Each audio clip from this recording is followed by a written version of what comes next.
Hello বন্ধুরা, আমি Sudip reactions চ্যানেলে সবাইকে স্বাগত। আজকে জিদ্দার কেউ বলে বিপ্লবী কেউ বলে ডাকাত সিনেমার পোস্টার নিয়ে কিছু কথা বলবো। তার আগে বলে রাখি, আমার চ্যানেলে যারা নতুন আছেন চ্যানেলটি সাবস্ক্রাইব করে আমার পাশে থাকুন। নন্দী মুভিজের অফিসের উদ্বোধনের দিনই সামনে এলেন কিন্তু জিদ্দা, এবং পরবর্তী প্রজেক্ট কেউ বলে বিপ্লবী কেউ বলে ডাকাতের নতুন যে পোস্টার সেটা সম্বন্ধে কিন্তু আমরা জানতে পেরেছি। এবং শোনা যাচ্ছে অক্টোবরে এই শুটিং শুরু হওয়ার কথা আছে, এবং শুটিংটা হবে কলকাতা, ঝাড়গ্রাম এবং ম্যাসেঞ্জর ডামে, এটাও কিন্তু শোনা যাচ্ছে। এই ছবিতে জিদ্দাকে আমরা বিপ্লবী অনন্ত সিংয়ের চরিত্রে কিন্তু দেখতে পাবো। তিনি কিন্তু মাস্টারদা সূর্য সেনের খুবই কাছের অনুগামী ছিলেন এবং ব্রিটিশদের বিরুদ্ধে অস্ত্র ধরেছিলেন এবং সেলুলার জেলে কিন্তু দীর্ঘদিন বন্দী ছিলেন। এটা কিন্তু আমরা জানতে পেরেছি। স্বাধীনতার পর দুর্নীতি ভেদাভেদ দেখে লুট করে ধনীদের সম্পদ বিলিয়ে দেন সাধারণ মানুষদের প্রতি, সাধারণ মানুষদের মধ্যে। এই নিয়ে কিন্তু ছবির মূল দৃশ্য, এটুকু জানা গেছে, বা এটাই কিন্তু মূল গল্প। বহু বছর পর কিন্তু জিদ্দা নিজের প্রোডাকশনের বাইরে অন্য প্রোডাকশনের হয়ে কাজ করছে।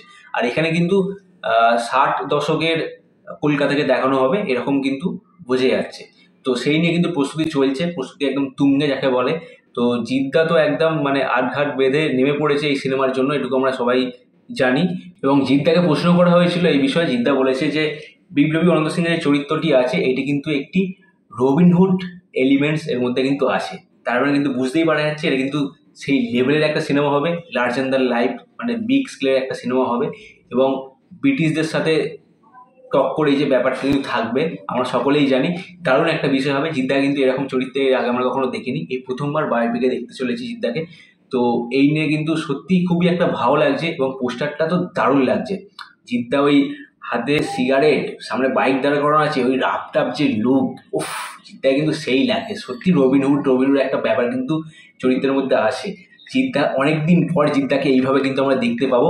জিৎ ফ্যানের জন্য কিন্তু একটা দারুণ একটা বিষয়, কারণ কবে আপডেট আসবে এরকম একটা ব্যাপার ছিল।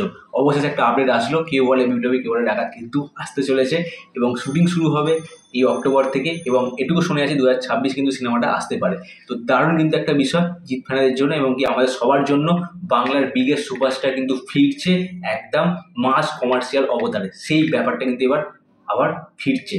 জিদ্দা ভাই, এটা কিন্তু জিদ্দা, যে সে মানুষ নয় কিন্তু, এটা মানতে হবে। কিন্তু জিদ্দা মানুষটা যখন আসে না, পুরো কি বলবো, পুরো একদম ফাটিয়ে দেবে একদম একটা বিষয়। সেই লেভেলের হবে কিন্তু একটা বিষয়। কেউ বলে বিপ্লবী কেউ বলে ডাকাত নিয়ে একটা ভালো হাইপ আছে, আমরা সকলেই জানি। তো দেখা যাক জিদ্দা আর কি আপডেট আসে জিদ্দার তরফ থেকে, বা নন্দী মুভিজ থেকে আর কি আপডেট আসে, নিশ্চয়ই আমি আমার ভিডিওর মাধ্যমে আপনাদেরকে জানাবো। এই ধরনের ভিডিও দেখতে গেলাম, চ্যানেলটি সাবস্ক্রাইব করে আমার পাশে থাকুন। পরবর্তী ভিডিও নিয়ে আমি আসবো খুব শীঘ্রই।